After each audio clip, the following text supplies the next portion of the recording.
Hello everyone, good morning. সবাই কেমন আছো? আশা করি ভালো আছো, আমিও ভালো আছি।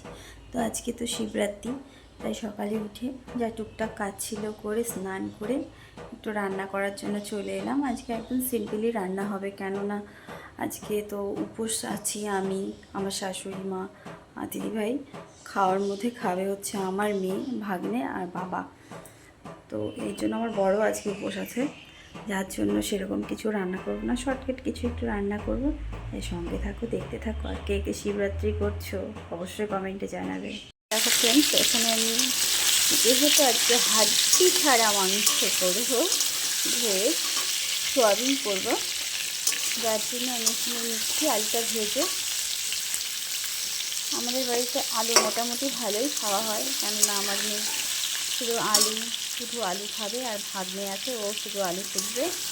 এখানে আলুটা বেশি করে দিয়েছি, এখানে আলুটা ভেজে দিব।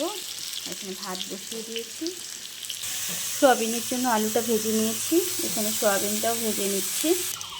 সোয়াবিনটাও ভেজে তুলে নিয়েছি, কড়াইয়ের মধ্যে দিয়ে দিয়েছি জিরে, আর দিয়ে দিব দারচিনি। তেলের মধ্যে টমেটোটা দিয়ে দিয়েছি, এখন মশলাগুলো দিয়ে দিব।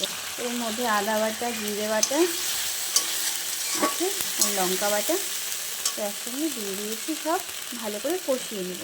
আমি হলুদ গুঁড়োটাও দিয়ে দিয়েছি। এখন আমি দিয়ে দিব কিছুটা গরম মশলার গুঁড়ো। মশলাটা ভালো করে কষে গেছে, এখন আমি সোয়াবিনগুলো সব দিয়ে দিব। আজকে না সোয়াবিনটা একটু বেশি সেদ্ধ হয়ে গেছে, একটু হালকা হালকা ভেঙে ভেঙে গেছে, কোনো ব্যাপার না, চলবে। যেহেতু আমি নিরামিষ করে করছি সোয়াবিনটা, এখন এর মধ্যে দিয়ে দিব সামান্য কিছুটা ঘি। ঘিটা একটু আগে না দিলে কি হয়, ঘির একটা উগ্র একটা গন্ধ আছে, সেটা একটু আগে দিয়ে দিলে গন্ধটা বেরিয়ে যাবে।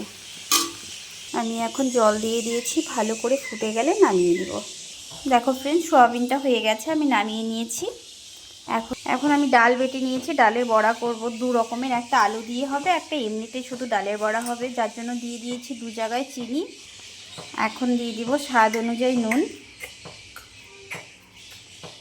আর দিয়ে দিব হলুদ গুঁড়ো।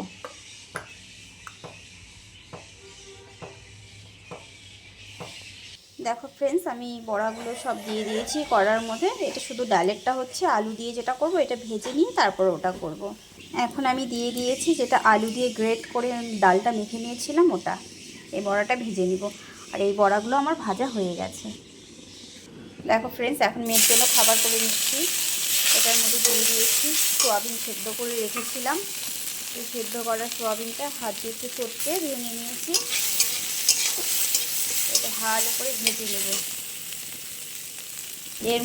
আমি এর মধ্যে একটু সামান্য নুন দিয়ে দিব। ভালো করে ভেজে সয়া সস আর সস দিয়ে ভেজে নেব। দেখো ফ্রেন্ডস, এটা ভালো মতন ভাজা হয়ে গেছে, তার জন্য একটু এখানে টমেটো সস দিয়ে দিচ্ছি,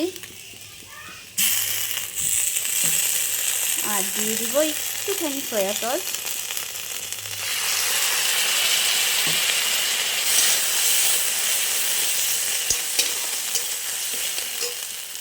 এখন আমি 2 পিস পাউরুটি সেঁকে নিচ্ছি, তার মধ্যে দিয়ে দিব বাটার দিয়ে একটু সেঁকে নিব।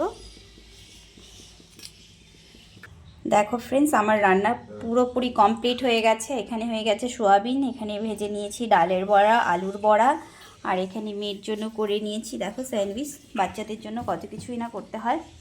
আর এখানে মেয়ের আছে দুধ আর হচ্ছে কমপ্লান। খাবে এখন? তো ঠিক আছে ফ্রেন্ডস, আমার ভিডিওগুলো যদি ভালো লাগে অবশ্যই ফলো করো। আর এবার নতুন কোনো ব্লগে দেখা হচ্ছে শীঘ্রই, তাড়াতাড়ি। তোমরা সবাই সুস্থ থেকো, ভালো থেকো, টাটা।